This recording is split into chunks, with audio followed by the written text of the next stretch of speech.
And the joy has no value. We cannot evaluate in any human terminology, nor can we describe it as to how we feel the joy of oneness together. This togetherness is very much felt in Ganpati Pune. I see the leaders from all over the world have become great friends. There's no jealousy, there's no quarreling, there's no fighting, there's no domination, there's no shouting, nothing. Such beautiful brothers and sisters. Such a beautiful family we have created out of this beautiful universe. Now we have to maintain the beauty individually and collectively.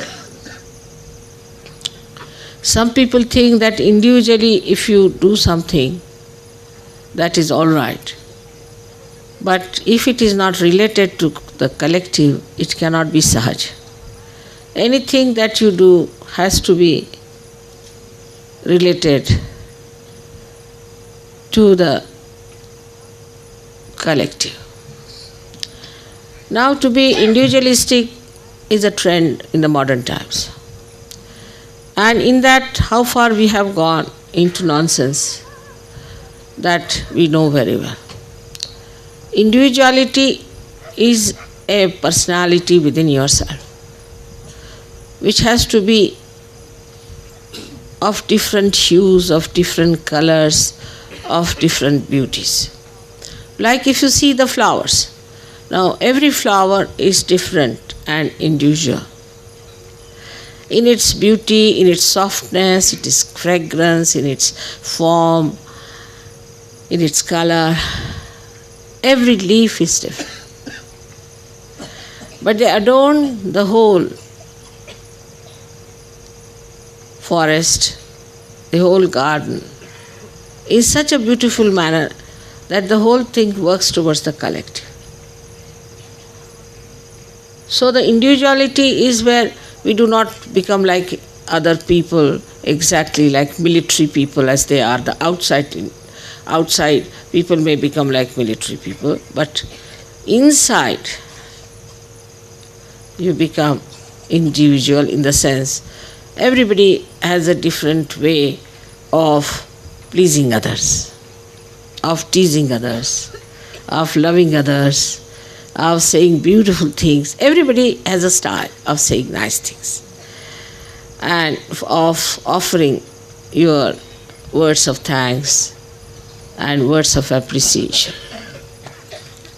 This individuality is to be developed by all of you.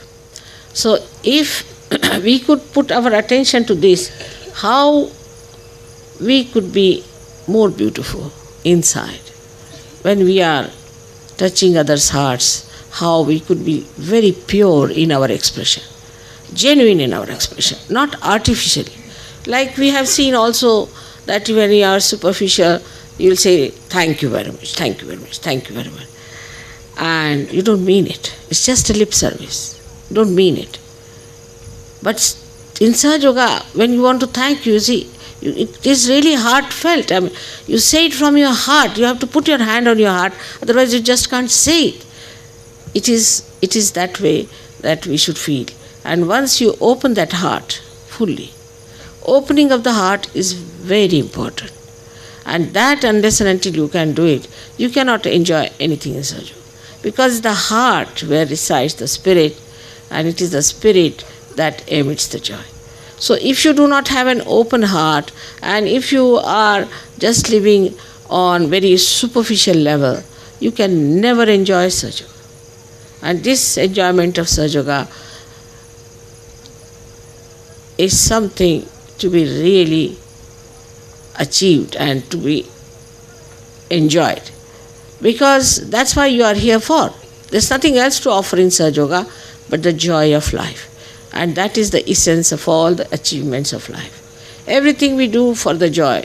But everything, whatever we do for joy, after some times we find it becomes a sort of a reaction.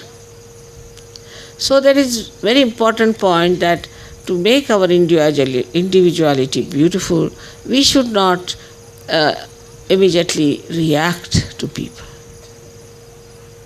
Should not give our own opinion, I don't like it, I don't want it. But we should absorb the beauty of another person. Now supposing there's a flower you get. Immediately you will see the beauty of the flower, you would like to take the fragrance of the flower. But suddenly you say, I don't like flowers. Then what can the flower do to you? So one should not react, and one should not have such settled idea about your likes and dislikes. Because it's a joy killer habit. It's a joy killer habit. If you want to enjoy, take enjoyment from every person, like the bee which takes the honey from every flower.